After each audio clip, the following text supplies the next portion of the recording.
Le sac à disque. Le podcast commence ici. Ça m'est souvent arrivé d'être posé dans mon canapé et de voir mon mec préparer son sac pour aller mixer dans des soirées. Je me demande à chaque fois comment est-ce qu'il arrive à sélectionner une 60aine de disques parmi les 2000 qu'il a sous la main. Ça m'a toujours paru fou qu'il puisse se projeter dans un autre moment que lorsqu'il choisit le disque. Quel sera son mood au moment de jouer ? Pourrait-il avoir des regrets, un disque qu'il n'aurait pas emporté, un set trop décalé du reste de la soirée ? J'ai commencé à lui poser des questions pour savoir sur quoi il pouvait s'appuyer. Il m'a parlé de l'heure à laquelle tu mixes, le lieu dans lequel tu joues, qui mixe avant toi, qui mixe après toi, est-ce que tu joues seul ou à deux ? Mais peut-être que même en ayant réfléchi à tout ça, il faudra toujours savoir s'adapter. J'ai même appris qu'en 2 heures, tu ne joueras pas plus de 20 ou 30 morceaux, c'est mathématique.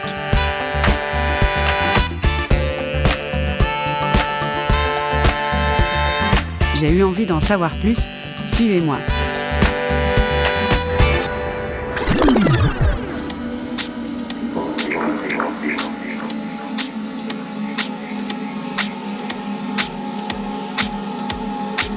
Salut iCube. Salut. Merci de faire ce podcast avec nous. Enchanté, merci de me recevoir.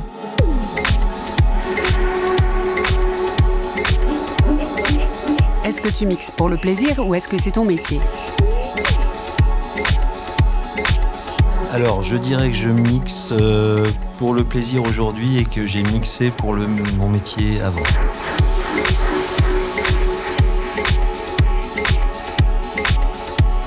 T'as combien de disques dans ta collection et comment tu t'y retrouves ? Alors, très bonne question. Je suis en train de faire le tri justement. Depuis quelques années. Alors, ça veut rien dire et puis moi je mesure pas les gens à la taille de leurs disques, si j'ose dire. Je pense que j'en ai peut-être 9000 actuellement, mais je voudrais vraiment réduire à l'essentiel.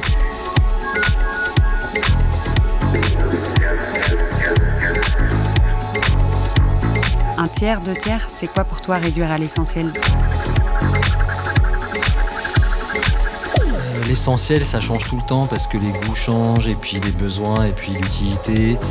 Plus ça va, plus l'exigence et le choix, les goûts s'affinent. Donc une base de 3000 disques vraiment solide, moi ça m'irait très bien. Et comment tu t'y retrouves ? Je m'y retrouve pas vraiment parce qu'il y en a tout le temps qui arrivent des nouveaux et que je fais des cartons de ceux qui doivent partir et que je retrouve des cartons que j'ai pas ouverts depuis 10 ans. Donc voilà, c'est un peu une quête perpétuelle. Après, les habitudes ont changé, la façon de rechercher, d'écouter a changé aussi, les besoins ont changé. C'est peut-être moins des disques utilitaires ou les nouveautés parce qu'aujourd'hui, le digital, tout ça, et que je joue beaucoup moins et que j'ai pas besoin de trouver toutes les news et que j'en reçois aussi beaucoup en promo, mais je suis plus dans une quête personnelle de recoller une espèce de puzzle impossible de musique entre elles, de connexion historique, générationnelle. Bon là ça va un peu loin, c'est un peu philosophique, mais c'est un peu là où je suis en ce moment. Après, les choses ont changé aussi avec les disques vinyles, parce que c'est un peu le propos, peut-être le point d'ancrage. Les disques coûtent cher aujourd'hui, même à fabriquer, parce que là, je parle plus du côté musicien, producteur, ça coûte très cher aussi. Et puis c'est un peu un format désuet, même un peu fou, obsolète, aberrant, absurde aujourd'hui avec l'économie, le plastique. Tu dis mais pourquoi Voilà, mais il y a un attachement viscéral et comme c'est la musique qui est un peu le centre de mon intérêt pour tout ça, c'est un peu ça qui a changé ma vie. Donc c'est toujours fixé sur un support. Il se trouve que c'est le vinyle, ça aurait pu être le CD, la cassette. Bon, voilà. Je sais que je peux pas tout avoir. Et j'aime bien être toujours surpris par acheter un disque chez Boulinier et juste avec la pochette et kiffer comme je faisais il y a des années, juste pour un sample, un truc.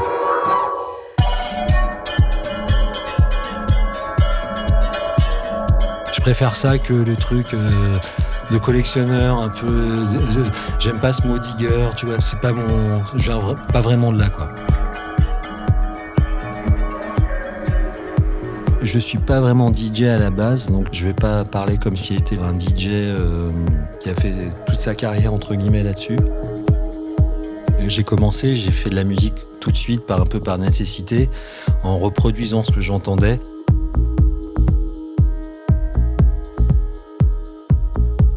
Mais j'avais pas les moyens financiers ni rien pour acheter des disques.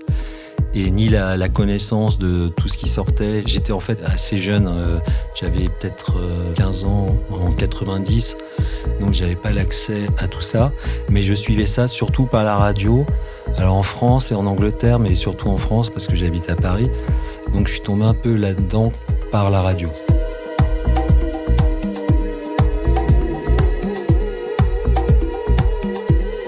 J'ai eu envie de refaire cette musique, enfin approximativement, avec les moyens du bord, parce que c'était un truc qui me passionnait.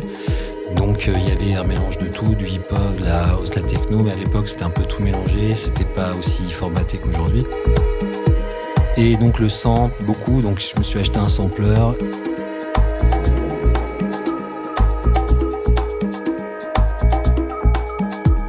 Et j'allais à la médiathèque du quartier, à prendre des CD, des disques, et acheter des disques d'occasion dans des brocantes, enfin voilà. Mais j'étais pas du tout dans le circuit house techno, les premiers rêves, tout ça, parce que même si j'écoutais cette musique, j'étais encore trop jeune pour vraiment la vivre. Je suis une génération un tout petit peu après, l'explosion, enfin tu vois, le tout début des rêves. Ouais, j'ai commencé à sortir en 92-93, et alors avant, j'étais complètement hors de tout ça, j'étais tellement... j'avais pas de sous et j'étais vraiment hyper timide dans mon coin et j'arrivais pas à franchir ce cap. C'était un univers très mystérieux mais très intéressant. Donc en fait c'est un peu de loin avec une espèce de distance que j'ai commencé à bricoler dans mon coin. En fait tu préférais la fabriquer plutôt que partager ce qui existait déjà? Un peu par nécessité, par urgence, et tu sais pas comment ça a été fait et tu veux participer à quelque chose qui te dépasse un peu, et comment tu vas le faire toi? Comme j'avais pas les disques ni l'accès à ce qui se passait dans la scène du moment, je l'ai fait un peu par procuration, on va dire, et en projetant plein de trucs qui se sont avérés complètement faux ou complètement fantasmés, mais c'était un peu ça. C'est un peu le truc d'ado, tu sais, t'es à fond et par l'urgence, tu fais quelque chose, je dessinais, après j'ai fait du graffiti, tu fais de la musique, tout est mélangé, mais il y a une passion, enfin ça, c'est surtout ça, quoi.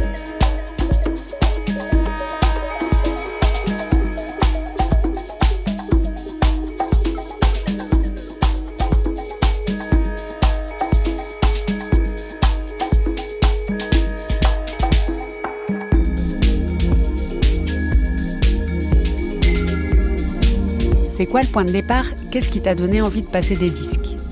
Alors passer des disques, c'est venu vraiment plus tard, et paradoxalement, peut-être pas pour les bonnes raisons au début. Parce que moi j'achetais des disques, mais c'était pas des disques, des trucs qui sortaient en house, en techno, parce que j'avais pas les moyens. Donc j'avais accumulé un peu des disques, mais qui étaient pas du tout en rapport avec ce que je faisais en musique. C'était plus pour les samples, et parce que c'était des disques que tu trouvais pas cher et tout. À un moment, j'ai sorti des disques qui ont un peu marché et tout, et donc là, j'ai eu des demandes en tant que DJ. Et là, il y avait un peu un truc, il faut que tu tournes et tout, et là, tu dis, ok, mais sauf que là, il y a le truc un peu imposteur, parce que quand même, j'écoutais des mixtapes, c'est comme ça que je suis venu à tout ça. Donc au début, j'étais vraiment pas très bon, je vais le dire, c'est vrai. Donc 95, 16, je commençais à... Mais c'était vraiment pas bon. C'était une autre époque, donc les gens étaient un peu indulgents, et en même temps ça allait très vite, et j'avais en même temps cette passion et faire partager des trucs. Je commençais quand même à acheter quelques disques, j'en avais quelques-uns, et puis j'étais quand même, par rapport à ça, au monde de la fête, des clubs, c'était pas mon truc, tu vois, j'étais pas dans le truc nightlife, mais il y avait une telle effervescence qu'il y avait des demandes, donc j'ai fait aussi des lives. Mais après, tu te dis, en DJ, c'est quand même plus... Il y a un principe un peu... C'est quand même plus simple de venir jouer des disques, de venir toujours avec des sacs, avec tes sampleurs, tes synthés... Enfin, voilà, tu vois, il n'y avait pas les laptops. Par la force des choses, je me suis mis au DJ. Et en fait, ce qui est fou, c'est que j'ai pu voyager très vite et j'ai pu jouer à l'étranger qu'en France.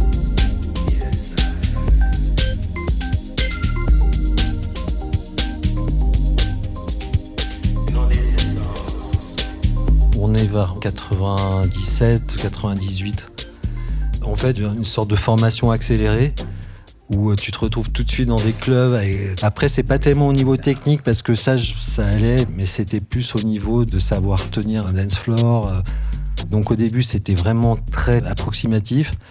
Heureusement, il y avait Gilbert qui a monté le label Versatile, avec qui on fait aussi des productions, qui lui était déjà un DJ beaucoup plus aguerri parce qu'il avait bossé à Nova, il avait joué dans pas mal de fêtes. Donc du coup, lui, il m'a donné un peu cette espèce de premier truc humain, tu vois, de se lancer, d'affirmer quelque chose. Et donc ça m'a beaucoup aidé.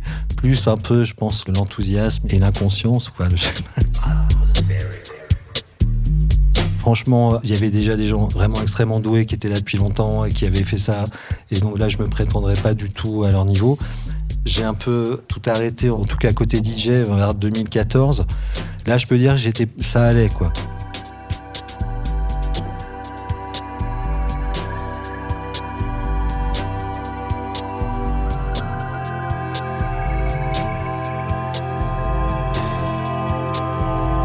Il y a un autre côté DJ où j'ai plus de choses à dire aujourd'hui, qui est plus dans des formats plus radio ou hors club. C'est-à-dire aussi il y a un pied dans le club, mais il y a aussi découverte de musique, parce que pas se réduire à la musique club que j'adore, mais en fait c'est un point d'entrée, tu vois, donc ça peut être, je sais pas, la musique contemporaine, n'importe quoi.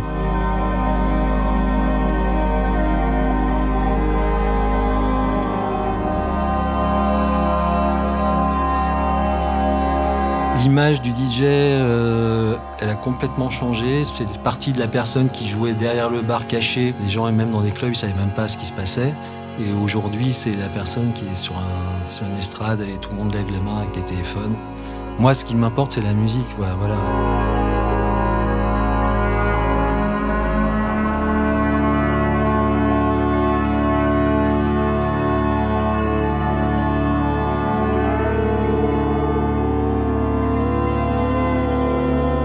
Après, il y a des DJ, pour moi, je les apparente à des artistes à part entière, comme des photographes, des peintres.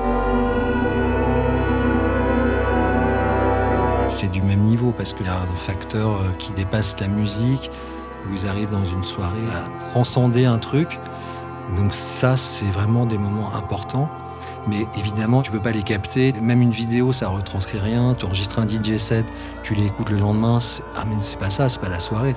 Donc c'est tellement éphémère et c'est fugace, c'est un truc qui disparaît. Il en reste rien. Ça marque des vies, donc ça c'est important. Voilà. Et est-ce que tu te rappelles du premier disque que tu as acheté ou du premier morceau qui t'a marqué ? Alors, ouais, il y en a plusieurs. Quand j'étais gamin, vraiment, j'avais peut-être 7 ans, il y avait une émission qui passait sur France Musique. Donc, c'est mes parents qui faisaient écouter. Et ça s'appelait L'Oreille en collimation. C'était une émission d'éveil musical, en gros. Et là, il passait des trucs. Il y avait un morceau de Nina Hagen qui m'avait vraiment marqué.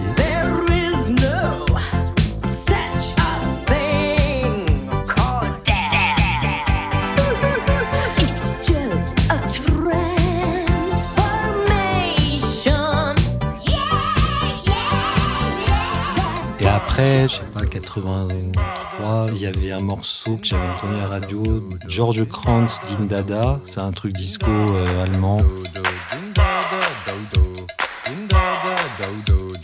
Incroyable.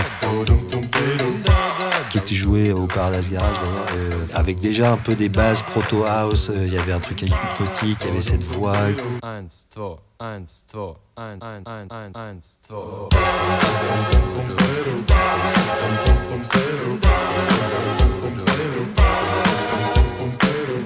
Déjà, ça m'a tout de suite attiré.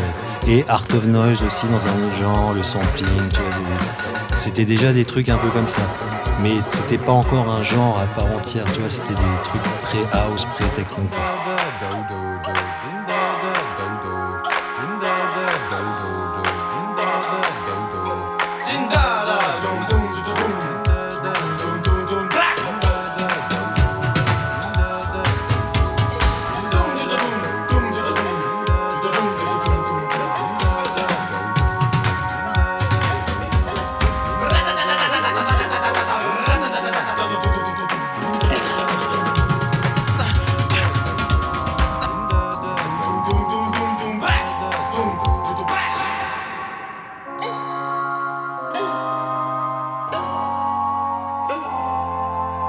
C'est quoi ton point de départ pour tout d'un coup te dire je veux fabriquer des disques, la musique va sortir de ma tête et je vais la graver sur un vinyle?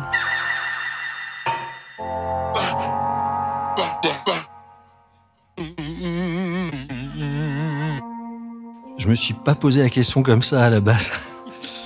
Au départ, c'était vraiment plus le besoin, l'envie de faire de la musique, qu'importe le format. Au début, c'était sur cassette parce que j'ai commencé vers 91 avec bricolant des trucs. Et au fur et à mesure, j'accumulais des trucs. Et après, au bout d'un moment, c'est sorti sur disque parce que c'était un peu l'époque, c'était plus facile aussi.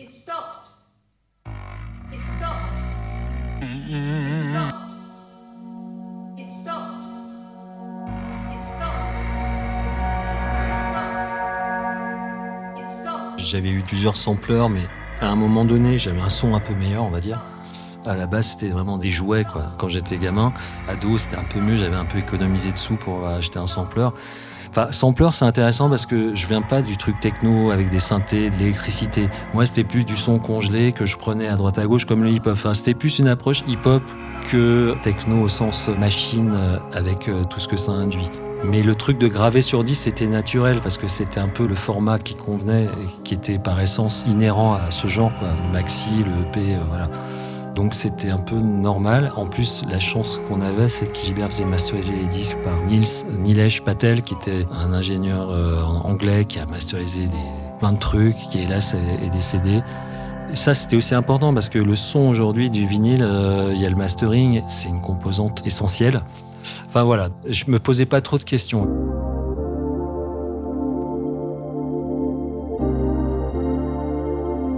Mais c'est vraiment un discours d'arrière-garde de vieux schnock, je l'assume complètement. Quand j'achète un disque, il y a une forme d'implication, pas que financière, mais la musique elle est fixée, c'est pas du fétichisme. Je prends pas vraiment soin de mes disques au point de les enfermer dans des coffres-forts, mais il y a un truc un peu d'y donner de l'importance, d'implication.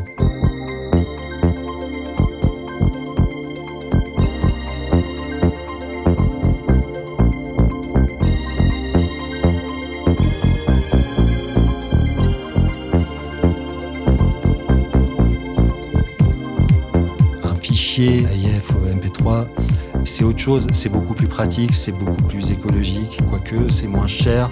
Il n'y a pas ce truc où tu donnes une valeur, après c'est vraiment subjectif, mais moi je le vois comme ça. Et puis c'est un filtre vraiment efficace.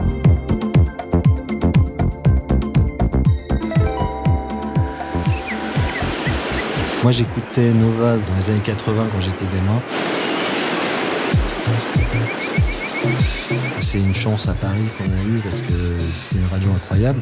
Nova, c'était important aussi parce qu'il y avait un DJ c'est un peu par lui que je suis un peu rentré là-dedans, c'est Guillaume La Tortue, qui avait une émission, ça n'a pas duré longtemps, peut-être 2 ans, un mélange, les New Groove, les trucs de Détroit, Strictly Rhythm, des trucs blip anglais, et c'était vraiment le son de l'époque, mais vraiment, et il jouait à des trucs en 33 tours au lieu de 45 avec des bruits de grenouilles.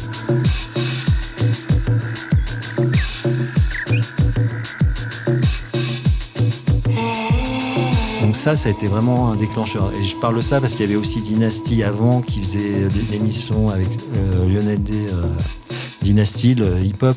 Donc la radio, c'était important. C'était même un peu le pré-internet, hein, on peut le dire. Il y avait aussi Loïc et Gilbert qui faisaient la programmation. Tous les mois, un nouveau genre qui naissait, c'était un truc de fou. I love listening to Nova 101.5. Il y avait d'autres radios super que j'écoute toujours, France Culture, Libertaire, des radios qui ont disparu ici et maintenant, FG, enfin bref. Mais pour moi, la radio, c'est hyper important. C'est un truc qui m'a vraiment nourri. Et donc, à un moment donné, j'avais envoyé des cassettes à droite à gauche. Et Gilbert, il se trouve qu'il avait envie de faire un label. C'est un peu tombé comme ça devait être 95. Et après, en 96, la première sortie, c'était Versatile, Disco Cubisme. C'est un peu comme ça qu'on s'est rencontrés.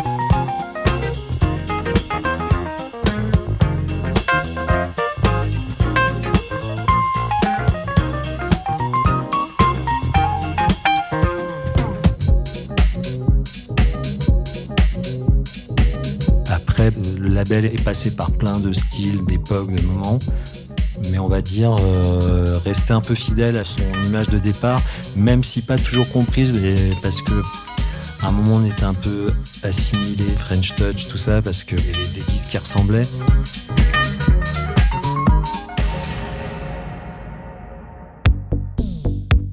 En fait, c'était toujours un pied dedans et un pied ailleurs. Et moi, je me sens un peu comme ça, même aujourd'hui, tu vois. Pas dans une scène précise. Et c'est pour ça que parfois, on n'est pas trop compris. Fernando disait « Il y a deux sortes de connaissances. Malheureusement, tu es là pour 3 mois. » Il y a des moments où on était dans le cycle, dans la phase, et des moments un peu hors phase, mais ça, faut l'accepter. Et puis, de toute façon, on court pas après la tendance, à faire des ponts entre le passé et le présent. Ces derniers temps, c'est vrai que j'étais beaucoup moins DJ, un petit peu de live, mais plus pour des trucs justement un peu hors club, explorer un peu des territoires entre deux, parce qu'il y a plus de place. Dans mon cendrier. Ce genre de projet qui m'intéresse plus aujourd'hui, je t'avoue. Mais après, cette musique, ce que je trouve incroyable, elle a imprégné des générations qui sont nourries pas forcément de manière directe, qui ont vraiment digéré ça d'une manière incroyable et qui font leur truc à leur façon et qui nous disent vous les vieux, c'est bon, vous avez fait votre truc, maintenant c'est à nous. Et j'aime bien aussi ça. Et j'aime bien que ça nous choque aussi. Moi, j'aime bien être un peu choqué esthétiquement. Donc ça a un peu redistribué les cartes. Et ça, c'est cool.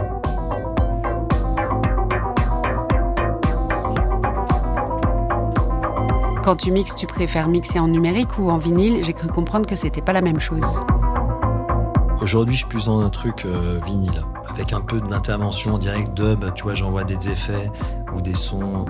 Tu peux pas faire 10 000 trucs, tu peux pas faire des loops, tu peux pas caler les trucs, il n'y a pas d'auto aussi. Du coup, t'es un peu avec un matériau brut que tu dois sculpter et que tu dois faire avec. Et il y a une espèce de contrainte inhérente que j'aime beaucoup. Je trouve que la limitation, pour le coup, elle est créative.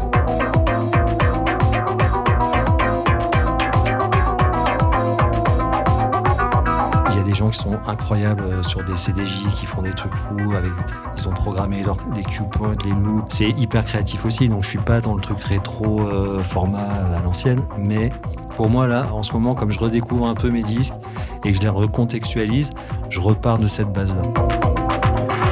Pour moi, ma porte de sortie là-dessus, c'est le live, parce que j'ai des machines et là, je peux m'exprimer encore plus différemment. Donc du coup, j'ai les deux aspects. Il y a des machines, il y a des boîtes à rythme, des synthés qui tournent avec Ableton. Donc ça, en fait, c'est comme s'il y avait un super sampler. Donc j'ai un peu le facteur imprévisible, urgence que moi je cherche en live, parce que sinon c'est un peu ennuyeux. Mais et en même temps, il y a un truc un peu bordé avec un son. Donc du coup, t'as le meilleur des deux. Et ça marche pas toujours, mais je me sens plus... c'est plus excitant et il y a un sentiment plus d'urgence et de moments où il peut se passer un truc, d'accident, de bordel, de truc, que si tu vas faire un set préparé à l'avance super lisse.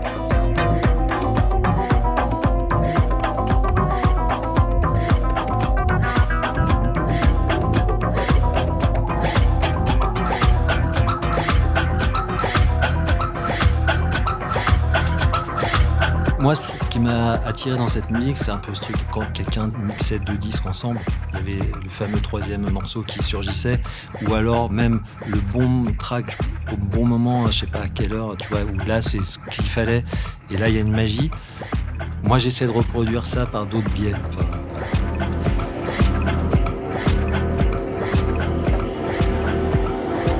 Et j'imagine que c'est pas la même chose de préparer son sac pour une fête entre amis ou pour un gros club.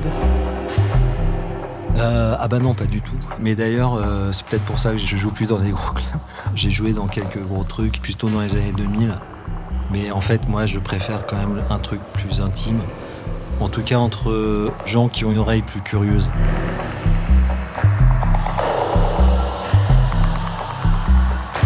Je peux jouer des trucs, des discos, électro-funk, Miami Bass, Détroit, ou alors des trucs acides chelous, des phases B de 10 de New Wave ou d'un New Beat.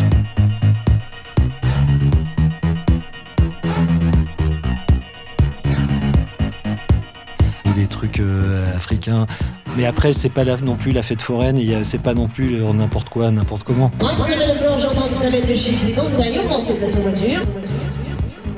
Ce qui est important, c'est que d'abord que les gens ils s'amusent.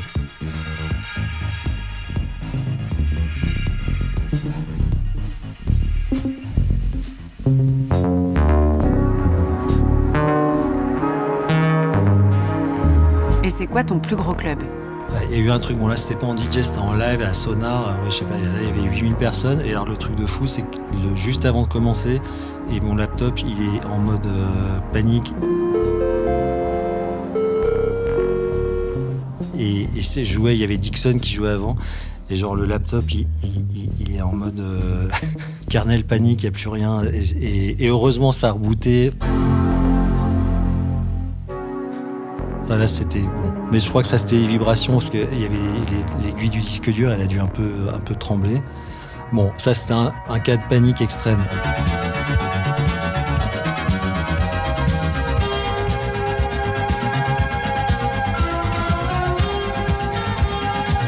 On avait joué au Club 11, c'était un club à Tokyo, où là c'était tellement parfait en fait, moi j'étais pas habitué à des trucs parfaits quoi. C'est-à-dire qu'il y a même un ingénieur du son qui est là, il y a une cabine à côté du DJ booth où il y a un ingé son qui ajuste le son pendant la fête et ils ont reproduit le son du Paradise Garage en gros avec un parquet, avec des clipshorns et tout, et là tu dis bon. On a joué dans un festival à Détroit, DMF, Detroit Electronic Music Festival, c'était en 2001 je crois, et on avait été invité par Carl Craig et là c'était un peu le pèlerinage.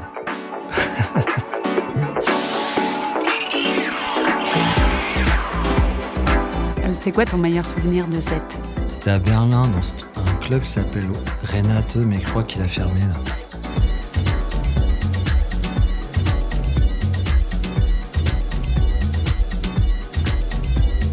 Une espèce de mini squat. C'est un appartement en fait avec plein de pièces. Et là, je sais pas, bon après t'es inspiré, il y a un truc.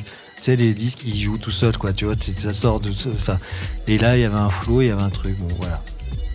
Mais après, pour un truc comme ça, il y en a, je sais pas combien de...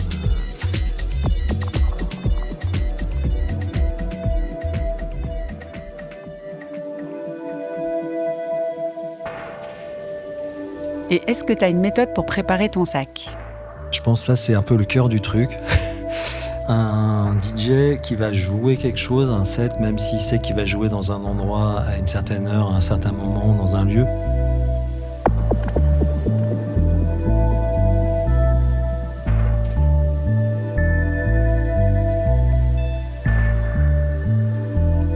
Il projette beaucoup, et donc il y a une part de fantasme, il y a une part de qu'est-ce que je vais pouvoir jouer. Donc au fil du temps, c'est une histoire de confiance. Et c'est pour ça qu'on revient au vinyle, parce que le vinyle, t'es limité physiquement par la capacité de transport, et donc du coup, tu fais tes choix, et là, il faut une certaine confiance dans chaque disque. C'est juste que les morceaux que tu emmènes, il faut qu'ils aient une importance, que ça soit fonctionnel, parce que ça va faire danser les gens, parce que c'est parfait pour le son, c'est parfait pour l'heure, c'est parfait pour le moment, le lieu. Et s'adapter. En fait, il y a deux façons de faire, je pense. C'est soit c'est comme un fou, tu passes une semaine non-stop à écouter plein de disques et tu gamberges et t'es dans un truc vraiment de gamberge. Ou alors c'est à l'instinct pur et tu mets au dernier moment des trucs, voire au dernier moment tu changes tout ton sac, t'es dans un mode d'urgence. Je pense que les deux marchent très bien. Après, il faut avoir les capacités émotionnelles et mentales pour le faire. Est-ce que ça t'est déjà arrivé de redécouvrir un morceau en préparant ton sac ? Tout le temps. Tu découvres par hasard la face B. En fait, c'est carrément 10 fois plus mortel que la face A. Comment je suis passé à côté de ça pendant des années ? Et puis, parce que l'époque, ton oreille change et tu dis, mais en fait, tu réévalues les trucs tu repasses les choses constamment. Donc, oui, bien sûr. Surtout en ce moment, parce que je redécouvre des trucs. Et en fait, t'aperçois que t'as acheté un disque pour un morceau. Et en fait, là, tu kiffes plus le morceau de la face B.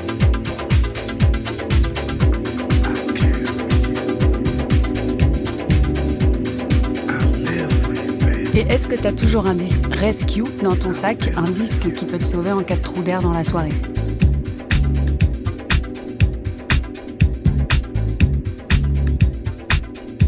Oui, bah ça, je pense que tous les DJ, ils ont des disques, comme on dit, Never Leave My Bag, enfin, tu vois, des trucs qui sont des classiques, des party savers, des trucs, bon, oui, mais après, sans jouer, des trucs grillés. Mais après, c'est plus une sécurité mentale, c'est peut-être te dire, comme je l'ai, je sais que si ça tourne mal, je pourrais toujours, au moins, ça tourne pas à la catastrophe. Mais après, il y a des stratégies. Tu peux dire, ce truc-là, je l'ai, mais je vais jamais le jouer. Tu te fais des stratégies mentales. Ou alors tu te dis, là, je vais le jouer, mais que je m'impose le fait de jouer 4 disques avant. Pour pas que ça soit trop facile, parce qu'après, sinon, c'est autre chose. Il y en a un que, bon là, ça remonte un peu. C'est un morceau de Frix remixé par Low Soul sur Playhouse. En 2002-2001. Voilà. Un peu funk, mais en même temps... En fait, celui-là, tu peux jouer à n'importe quelle heure. Il y a... Voilà. Enfin, en tout cas, pour moi, ça marche bien.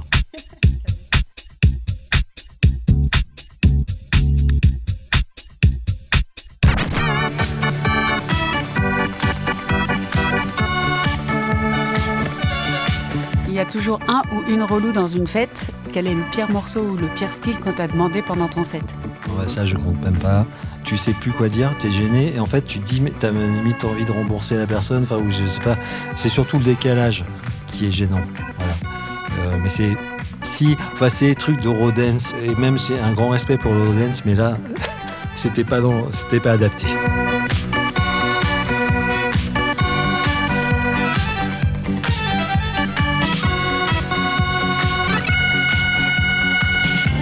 Et est-ce qu'un même sac pour 2 fêtes, ça peut marcher ?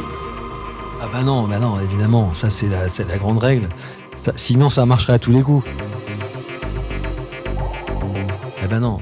Donc c'est là que il faut de l'intuition, il faut de l'instinct, il faut un peu de prise de risque, il faut un peu se remettre en cause aussi. Après, ça peut marcher. Il y a des DJ, je sais pas comment ils font, ils ont un sac avec un petit nombre de disques et t'as l'impression qu'ils font un set différent à chaque fois. Là, c'est de la magie. Et est-ce que ça t'est déjà arrivé de perdre ton sac et de jouer avec les disques de quelqu'un d'autre ? Alors, c'est arrivé, mais j'ai pas voulu le faire. Pour le coup, ça n'a pas de sens. Du coup, tu deviens un push-disque et c'est absurde. Enfin, tu vois, donc en fait, je l'ai pas fait. J'ai dit à ce moment-là, tu dis, non, c'est pas grave. Ou alors, il faut vraiment que je connaisse un peu la personne. Il y a moyen, mais sinon, j'arriverai pas. Et même pour la personne, tu vois, je me sentirais un peu dans un truc un peu intrusif, tu vois, dans son univers ou dans ses disques, je sais pas, j'ai un truc un peu comme ça. Quel est le truc le plus fou qui t'est arrivé avec ton sac à disques ? Fou, je sais pas, mais j'ai retrouvé dans des états des objets incongrus, des liquides, des solides, des disques qui m'appartenaient pas, ça arrivait. Des disques que j'avais qui n'étaient plus là. Je pense que quelqu'un avait dû confondre avec son sac.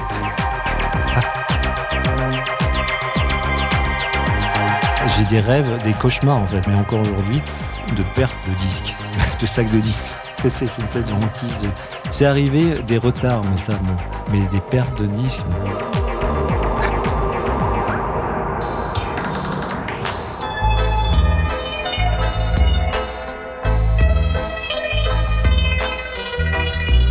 Et enfin, est-ce que tu prévois toujours un morceau pour clôturer ton set ? J'attends que ça, en fait. Je joue pour ça.